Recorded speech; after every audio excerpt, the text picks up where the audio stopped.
In fact, for some families, we know it's better to proceed with the divorce because it's this unhealthy, unsafe for you all to continue to be in a relationship. When the child come back, what do you do at daddy's house or mommy's house? What did daddy ask you about? So the child feel very stressed and very pressurized. And the child wants to please both sides. Today, we have the amazing founders of Amicus Curiae, also known as Friends of the Court. And they are here to share about their work regarding families, especially families affected by legal proceedings or divorce cases. And in their mind, with all positive intention, they think that this is to the best interest of their children. But unknowing to themselves, they are so caught up in their fixed mindset about this is what I want for my child. But ultimately, the child suffers. Sometimes when we want to express our frustration and anger, the first people that we always express is on our loved ones. What are some consequences that you see the children have when they go through certain things like that? I do not know what I've done. All I'm getting is that you're shouting at me, or I'm subjecting to all this, what I call punitive, not so meaningful consequence, right? Punishment. Before you even want to open your mouth to say something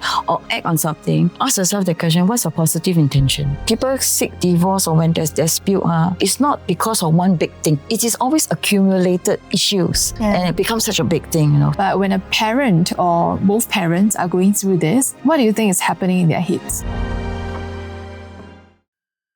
Welcome to the Men on a Mission podcast, where we interview founders and leaders who are here to serve their stakeholders before their shareholders. Today, we have the amazing founders of Amicus Curiae, also known as Friends of the Court, and they are here to share about their work regarding families, especially families affected by legal proceedings or divorce cases. Welcome, both of you. Thank you for having us. Nicholas, can you share about what you do?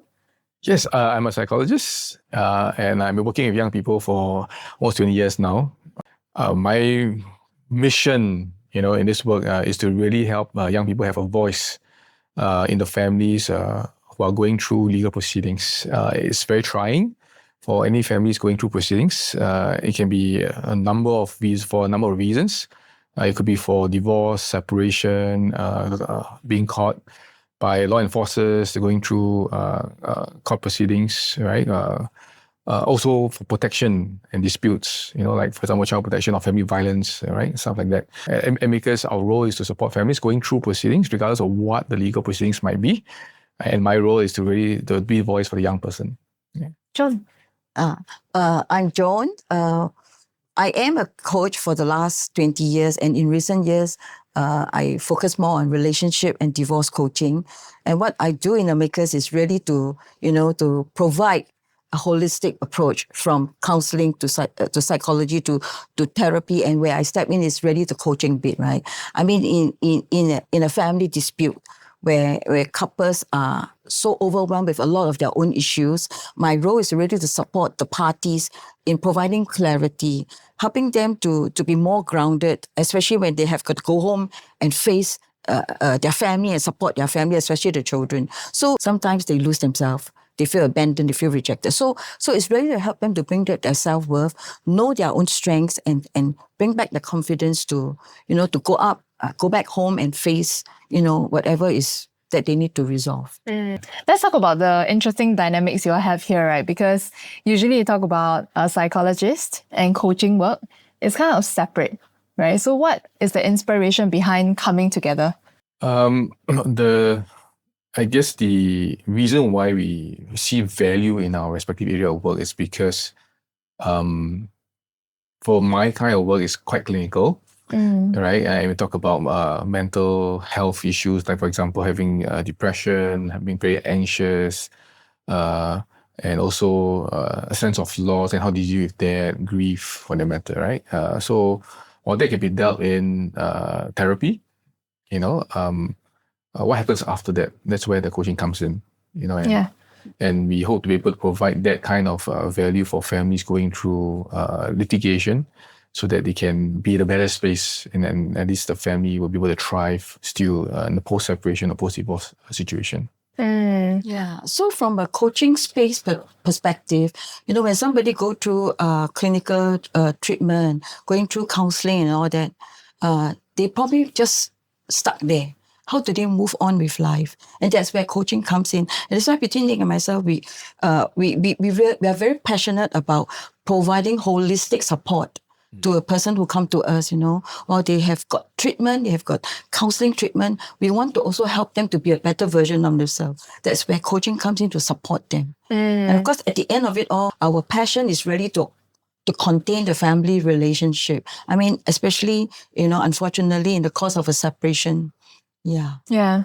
So it's quite interesting. That means, if I understand this correctly, right, Nicholas, you focus on therapy work for people who are going through, right, certain negative feelings or certain instances in their life that is not so positive, right? For Joan, you actually help them to become better people. Yes. So after they go through clinical therapy, or even during the course of it, right, they want to maybe form new habits. Yes. They want to become a better version of themselves. So that's when they will look for you. Yes. I see. Right. Is there something? Yeah. So for avoidance of doubt, we don't just do therapy because the whole mental health sometimes requires more than therapeutic support. Right? We do a bit of assessment as well, and we do work with psychiatrists to support the intervention. You know? So sometimes medication may be involved, so we refer them to our medical partners, doctors. But we will do the assessment. We do a psychological assessment to understand exactly what we're dealing with, and that informs our therapy. And so we'll be able to support them better. What is it about your work that is so important? In our view, we don't think there's enough of us out there to support families through this. I think I speak from experience because having worked within the system itself, supporting families through litigation, going through separation, even protection for some, it's a lot of work. It requires a certain amount of clinical expertise to be able to understand what family goes through. So sometimes there's also trauma involved in terms of, like, for example, families going through a lot of hurt in the form of, say, violence, for example, that may impact not just the couple relationship, but also the child's personal, emotional, psychological well-being. Yeah. How about Joan, in your experience? So from a coaching perspective, right, it's also as they go through all the trauma and trying to make things work for themselves. Many a times the self-awareness is not there. Self-awareness of their own mindset, their own mentality, and their own behavior. So coaching comes in to support them, to help them to unpack, what clarity do they need, to be able to stay grounded at the same time, pull out their own resources to resolve whatever issue is confronting them. We always speak about divorced couples, we talk about the involved parties, right? But in your opinion, what do you think is the most important to take care of? Let's say a family goes through divorce or they have certain family disputes, right? What are the affected parties or things that we don't see? For us, it's the children, especially when they're going through a contested divorce with children involved. Right, and we will always make an extra effort actually to support the family in the area of post care program or plans for their kids. Because especially the younger ones, they still need their parents and they would very much like to be with both parents. Right, the question is how can they understand this situation that they're in, that the parents have to part ways. And then what would it mean for them when they have to go to different house and no longer like coming back to the same household where parents are in the same, living environment, right? So that can be difficult for the young kids, but I think if you're talking about older kids, like for example, adolescents, because they are also finding their place in the world, finding themselves. Then in addition to the questions that they ask about who they are, they're also asking about their own family. What does that mean, for them? So we need to support them as much as possible.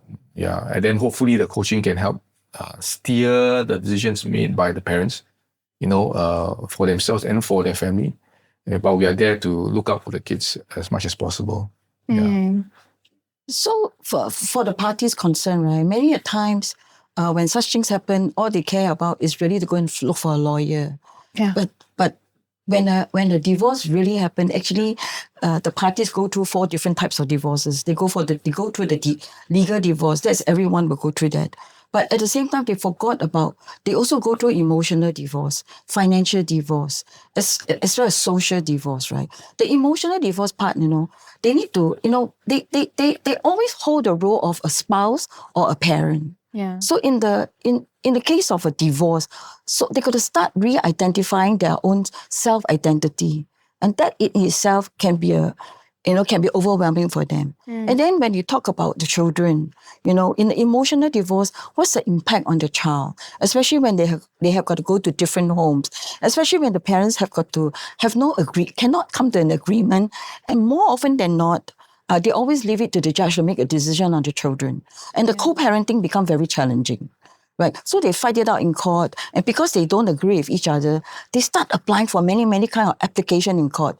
And in their mind, with all positive intention, they think that this is the best interest of their children. But unknowing to themselves, they are so caught up in their fixed mindset about this is what I want for my child. But ultimately, the child suffers. Right.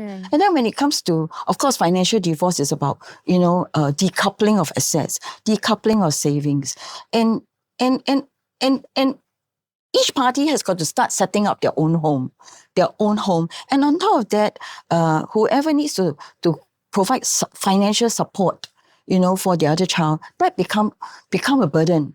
Not everybody can afford when they have got to, no longer a shared unit of finances and all those things. And when it comes to social divorce, what about the extended family? What happened to the child when one parent is not bringing the child to see their extended family, the grandparents who love them so much? And then what about their common friends? And then maybe sometimes in a certain culture, divorce is a stigma. So they end up having that social isolation. So these are the impact that many people who are thinking about divorce have not thought about it. And that's where the coaching comes in, to help them to think about how do you address all these things? And importantly, the children.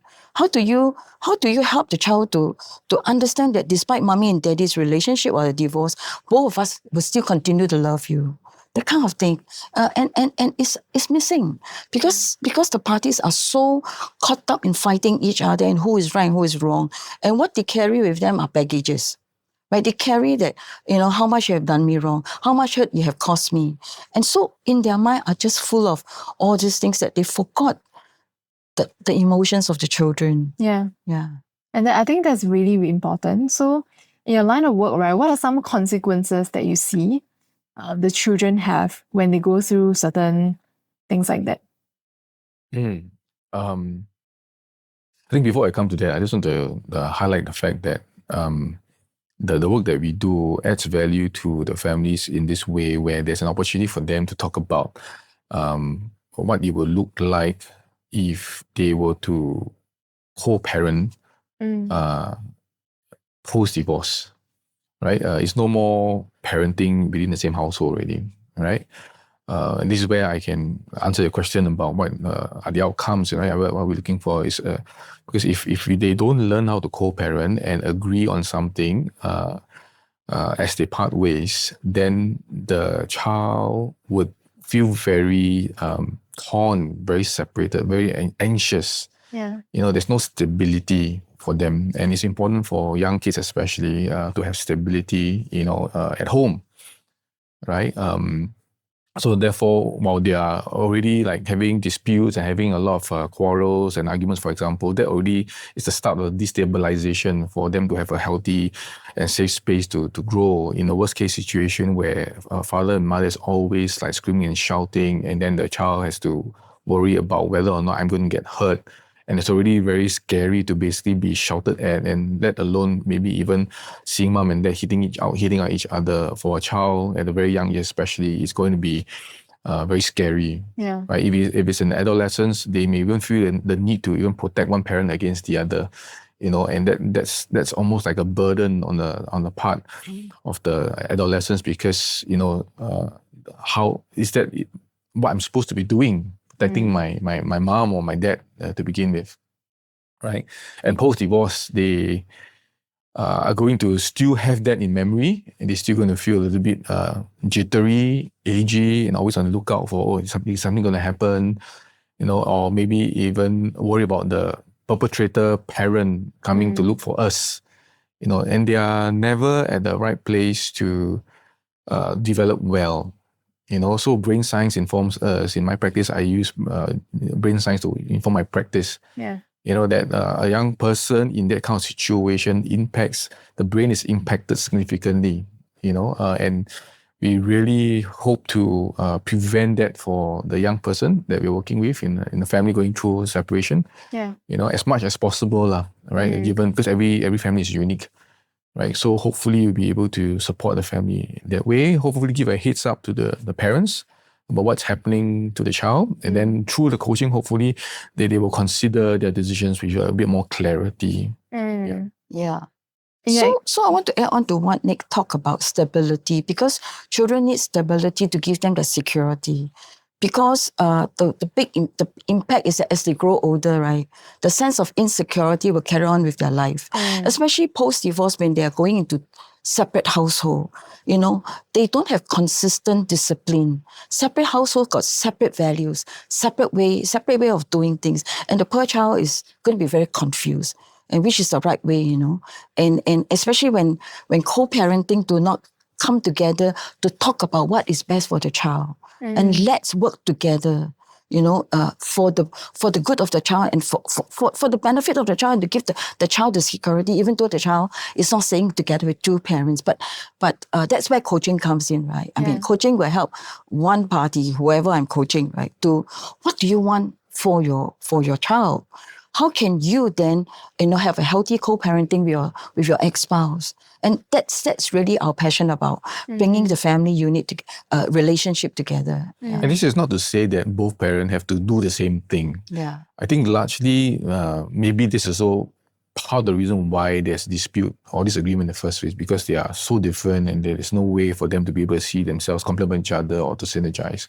So in a post-divorce situation, likely that's to be the case. The differences, right, still exist. That would mean that translated into real terms, meaning to say that different households have different rules, right? One is a bit more lax. You can play more computer game. The other one, no, you need to do your homework first. Then you can play a computer game, for example. So there are different household rules.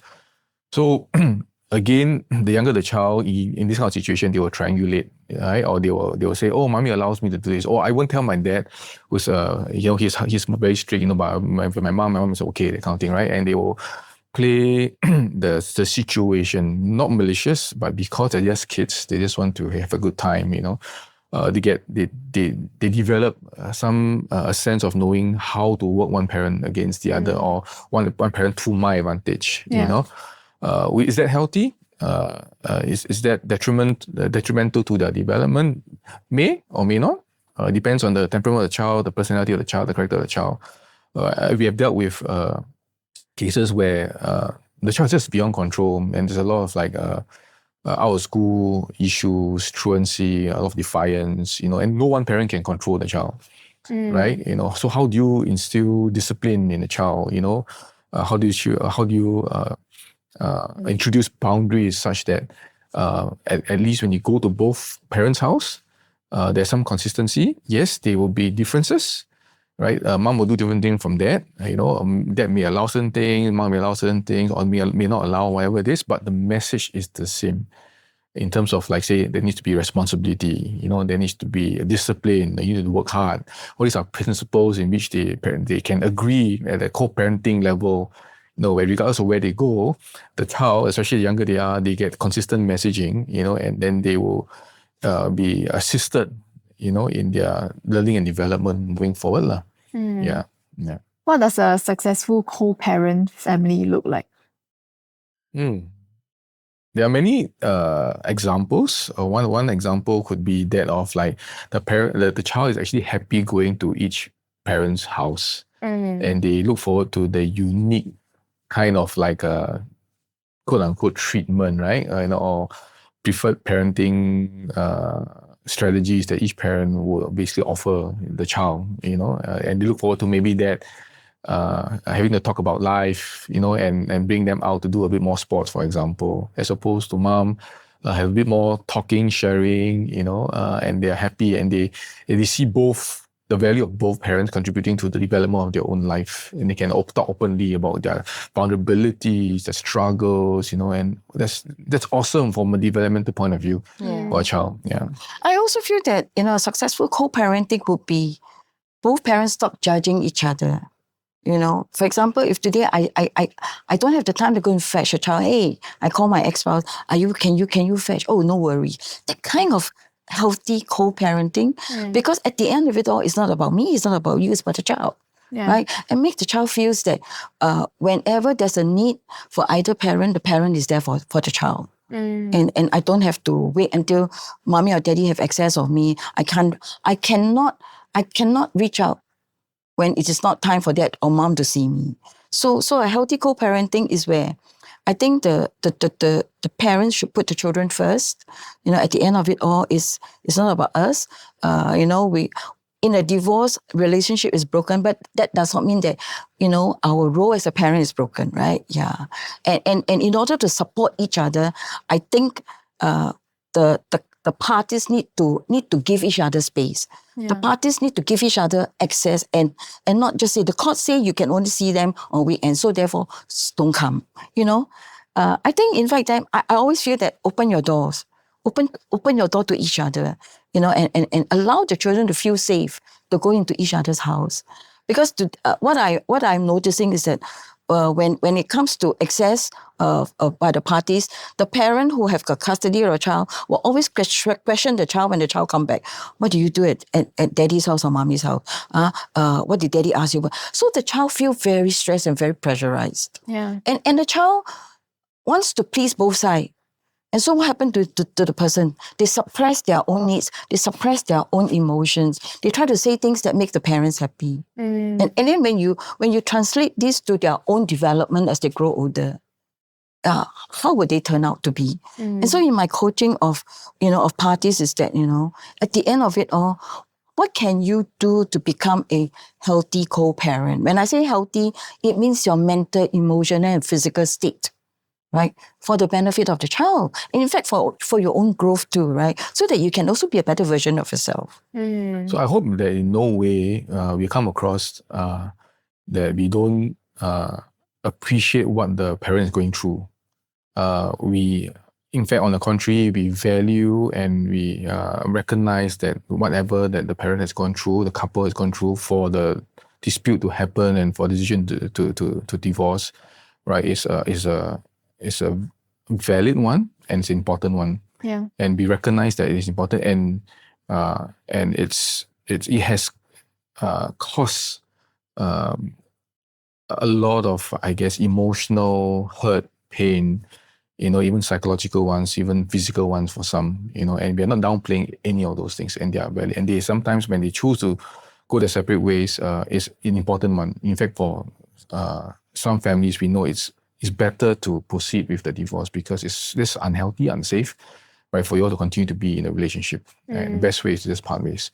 Yes, there are all those, right? We are hoping to encourage while you seek safety for yourself and well-being for yourself, which is very important. And we want to recognize that, and we want to appreciate the need for that, right? But we also recognize that there's help available to be able to have those conversations about keeping safe, with the consideration of something also important to you, which likely may be your children, right? And also your life post-divorce, because yes, you may part ways, it's important that you part ways, but there's more to you in your life than just the hurt that you've gone through, and the possibility of you still needing to interact with your partner by virtue of the fact that you all have a child together. Yeah. Right? Obviously, there are also those that I just want to part ways totally, right? And both agrees that I don't see each other anymore, and one person will just look after the kids. They can control, even full custody for that matter. Sure, I mean that could be a bit clean, but we will encourage also. Let's talk about having to be in a better place, so that you can do well for yourself. Have a greater clarity of mind, even better mind space, heart space, so that the child you're looking after, will be looking after moving forward in many years to come thereafter, right, will also develop a very healthy and positive relationship with you, and the child will thrive. With a lot of handles that you are able to provide for the child, and the child will be able to be happy, be in a mental, a better mental space, and emotional space as well. Yeah. And I can understand that it's really hard for the couples themselves. For sure, yes. Yeah. I cannot imagine the amount of grief they have to go through, the amount of dilemma they have to put themselves through to, satisfy everyone. Yeah, and they will have to think about many important decisions. Exactly. I mean, while the child may feel the abandonment or the rejection, the party may feel the same way too. In the case of a divorce, one party may think about their own self-worth. What happened, their own limiting belief, I'm not good enough anymore, as a spouse. And therefore, I'm being abandoned, I'm being rejected.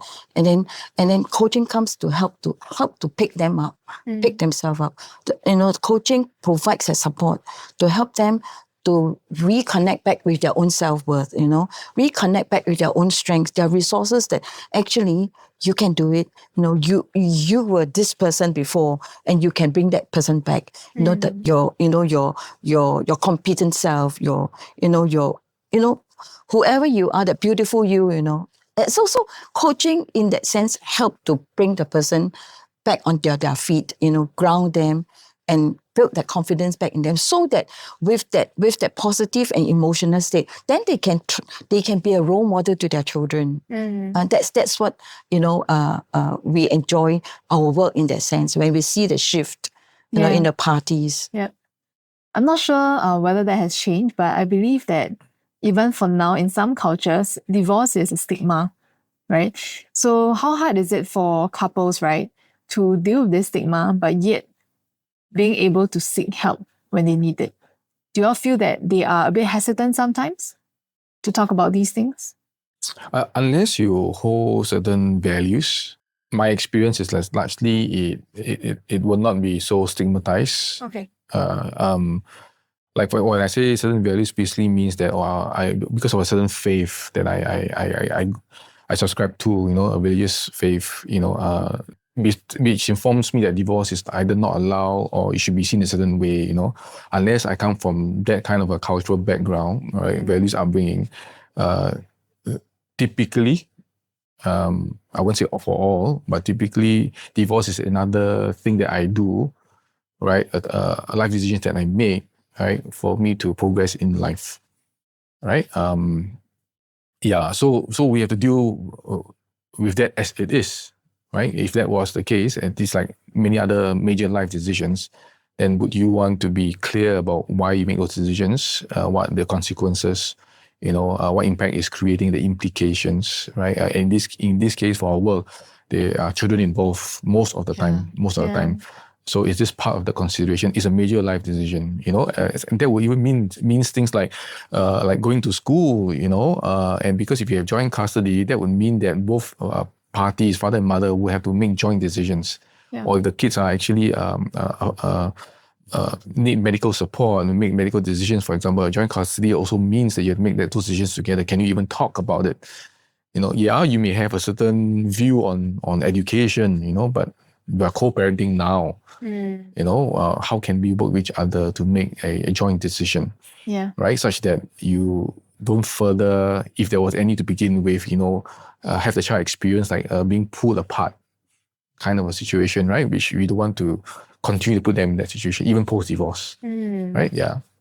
You talk about sometimes it escalates into violence, right? How often at times in your experience, right, do you actually see that happen? I'm biased because I work in a space that largely deal with those families, coming for help for applying for protection, seeking help, even for the state to understand what my child is going through or even I'm going through, and then have the state come in to evaluate, the real danger that my child is subjected to. So in the worst case scenario, the state will take over, and there's child protection involved, and then there's ongoing investigation and so on and so forth. And on my part, as a parent being a victim of violence, for example, then I'm encouraged to actually apply for protection for myself. So in that sense, I'm biased. I'm dealing with this to begin with, right? I am in that space. So There are a lot, obviously, right? And I think my personal experience is that as we go through the whole COVID and coming out of it, I think there's a lot of angst, a lot of like tension, a lot of stress going in. I almost see each other, they see each other every day. And sometimes a lack of communication skills, lack of ability to code emotions, then sometimes from a simple, I used to speak very loudly to like now banging table and chairs, now moving forward to throwing tables or items on the table, to now punching the whole wardrobe and causing a dent and now hitting at somebody. Could be hitting my child or could be hitting my spouse for that matter. And then it continues, to even perpetuate after the whole lockdown, staying at home kind of a situation. Yeah. So there's still remnants of it, right? I wouldn't say that it's absent entirely, right? But we still have to deal with this and support some families. Yeah. And how does that impact the child? Significantly, I was sharing earlier about their sense of worry, their sense of being unsafe. So if I say anything wrong, and then maybe even daddy will actually shout at me or hit me, or this is very scary to begin with already about the shouting part, right? Or worse still, even to touch me, and after that I'm bruised or I bleed, or that's even worse. So to a child, that's very traumatic, right? Yeah. Notwithstanding the fact there are some families also who subject physical punishment. I'm not talking about just caning, I'm talking about like subject them to like eating chili, or kneeling down, sitting at the corner, or in front of like a table, or for some family in front of the altar, for example, and they need to make amends because this is basically not right. Yeah. All very traumatic to the child, right? Yeah. Already the environment is already unsafe, but you're subjecting me to all this. Yeah. And I do not know what I've done. And all I'm getting is that you're shouting at me, or I'm subjecting to all this, what I call punitive, not so meaningful consequence, right? Punishment. What do I learn as a result of doing all that? Yeah. Right? I'm not even told that I did something wrong as a result of I said this or I did that. I straight away I'm just punished. And it's so extreme for some. Right? Yeah. So very developmentally inappropriate. Yeah. And I always worry for the child, and my team and I, the clinical team, will always try our best to see how we can act in the best interest of the child. And I think witnessing all this behavior, all this violence at home, right? The child themselves has got some unresolved anger, grief that they don't know how to express, and sometimes it's manifested through behavior. That's why Nick was talking about, the child's behavior is really, cannot control the kind of thing. So these are things that, from a coaching perspective, is really coaching the parent. Look for telltale signs of your child.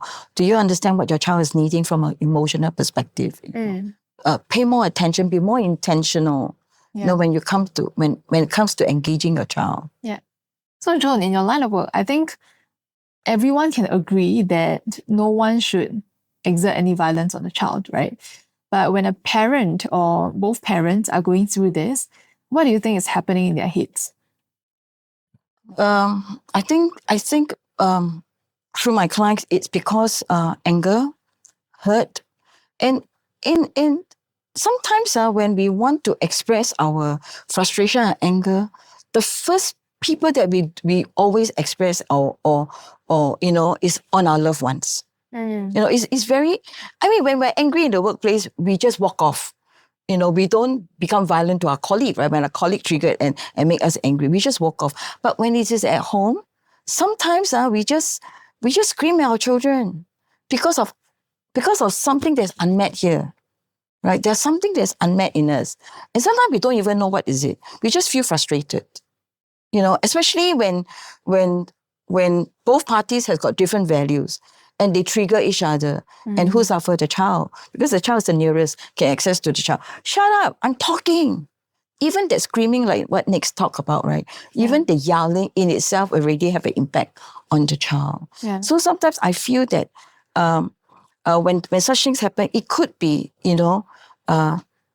unspoken and differing expectations. That's why it's pent up inside.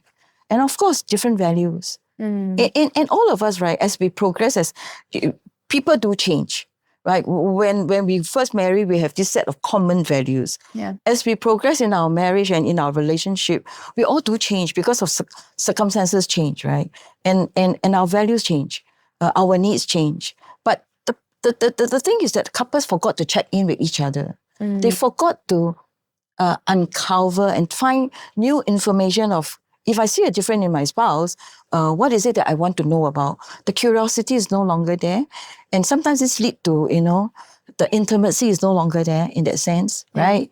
And I feel that a couple needs to have that physical intimacy for them to continue, to experience the love for each other in the midst of fighting all the challenges together. Yeah. Nick, when we have a conversation earlier, you talk about this thing called cycle of violence. Right? Would you want to share with the public what is it about? Yeah, so we do a lot of this in my work previously. The cycle of violence basically talks about somebody experiencing violence from a perpetrator and then being informed that actually I didn't mean to do it, and then make amends, make amends, and there's reconciliation, and then reconciliation happens and then they go back into the relationship, right? And then everything should be all fine and dandy already after that. But after that, if something happens again, then we should call it a trigger, and then the violence happens again. Right? And then for somebody who is constantly experiencing violence and being treated violently, because of that cycle that they go through, there's always this stage where I know this is going to be better because, he promised me or she promised me that it won't happen again, right? And after that, it happens again, right? So, the cycle repeats to a point where when it gets too severe, the violence, I still think that it's going to be okay, right? And it becomes so normal already, So when things becomes really bad, you really need to get help. You still think the same way because it's going to be better. Yeah. But I'm really bruised. I'm really all beaten up, But I still am saying that it's okay because she recognizes that this is wrong, and then we have reconciled. We have apologized to each other, and life carries on after this. know. But before you know it happens again. Right, so this is a cycle of violence that repeats by itself for somebody experiencing violence from day one, and becomes a habit that the thinking is such that it's going to be okay, and it goes up and up. So unless and until somebody breaks the cycle, or you can hopefully through coaching recognize that, oh, this is not healthy, I'm going to continue being like that or be treated like that to my detriment or to my disadvantage, right? Unless somebody breaks the cycle, or I own self on my own break that. Come out of the cycle of violence, I will continue to be in this. So if I was in this cycle and I have my children involved, I will not be able to see that actually it's causing a lot of danger to my kid. Right? And that's the greatest worry. Yeah. That we have. And because the adult can't see that this is so dangerous already, it's getting even more dangerous. Not only it will cost your life, but also will cost your child's life. So we need to find ways to help the person going through this or in the cycle of violence to have clarity and work them towards a space where they can confidently make a decision, and also ensure that their support and the supporting environment is ready to actually be there for them. Because it's easy to say that I need help and I want to break the cycle of violence, but if I do this, the perpetrator may pursue me, So I need to make sure that at least for us, the professionals, we need to ensure that all your safety plans are in place. I see. So that in the event where you are ready, so in the interim, you actually can still be in the unsafe environment.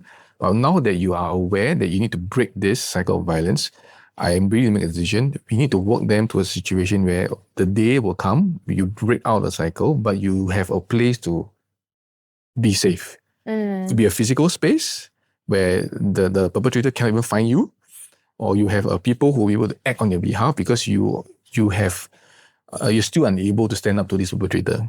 I see. Right? Because I'm still learning how to stand up for myself. And I'm so used to the perpetrator. The moment they say certain words, it'll make me feel like, oh, I did not say anything anymore. Or I did not act on anything anymore. So I need to be ready. So the person working with me need to make sure I'm prepared for that. Right? So that's where we come in. I see. Right? Yeah. So that's the cycle of violence and involves a lot of work with working with the person in the cycle of violence and also preparing the resources around them, right, to come in. Yeah. Seems like a really hard conversation. It is. Yeah. Yeah, it is. It's hard. Like in your experience, right, how often do they allow intervention? Because the reason why I use the word allow, because it seems like it's still the journey that they have to walk through. And even if an onlooker or an outsider tells the person, hey, you really need help, right? Most of the time it's up to them to decide when they need it, right? So in your experience, how often do they allow that? Or where is that point where they allow that to happen?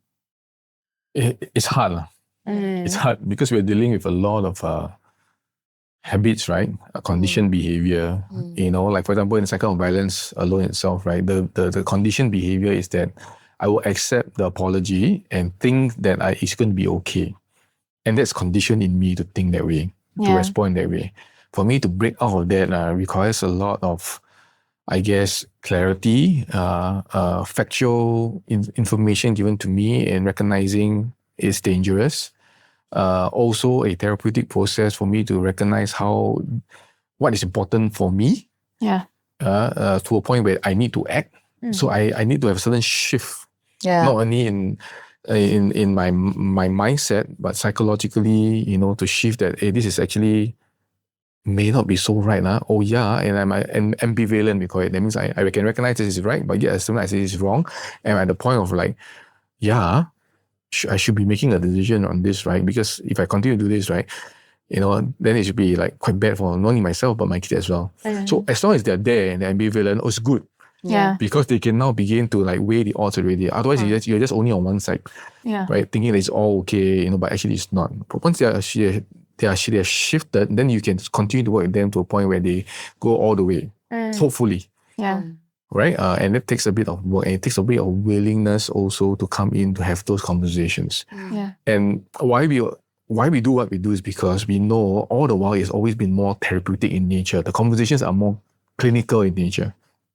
All right, but we don't have to be the case. That's why we thought that coaching would be a better option, right? If it's hard, but if you're more than happy to actually have those clinical conversations because there's trauma involved, there's a panic involved, which involves your mental health, your mental space. Then yes, let's continue to have those conversations, right? But otherwise, have the conversation at the coaching space, where you can still have the opportunity to largely self-direct. Not to say the clinical conversation even self-direct, but I think we are looking more in terms of the clinical impact. And then you make those decisions, right? And with clarity, you can make those decisions. And then move with the coaching to have, I guess, a greater autonomy and empowerment to make those decisions. Exactly. Because coaching is very forward-looking, right? Yeah. So when you equip yourself with all these resources that you have within you through coaching, you know how to handle those things, those situations when it arises. Yes. When a person is in the state of that conditioned behavior that you spoke about, right? As an expert, what would you recommend the first step to be to get them to an ambivalent state where they recognize, oh, okay, this is something bad.